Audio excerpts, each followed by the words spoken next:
when we were looking at the Building Racial Literacy program, we were looking at the trend content of the program, and racial microaggressions were an important aspect, piece of content to consider in the Building Racial Literacy program, because racial microaggressions can add up and trigger racial trauma. So just one small incident might seem small, can actually trigger a crisis of racial trauma for a young person, for an educator.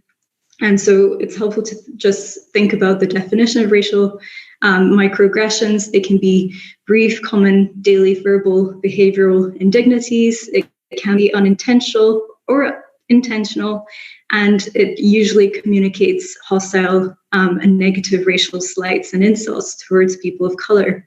And similarly, you've got micro-invalidations, where you are communicating something that negates or nullifies a person's thoughts, feelings, or their experience of reality. So even anything as simple as the question, "Where do you come from?"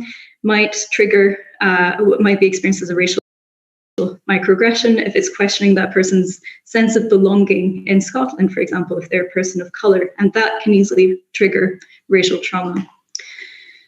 So with that context of racial trauma, racial microaggressions, we really wanted to make sure that participants of color on the Building Racial Literacy program did not experience racial trauma, or were less likely to experience racial trauma.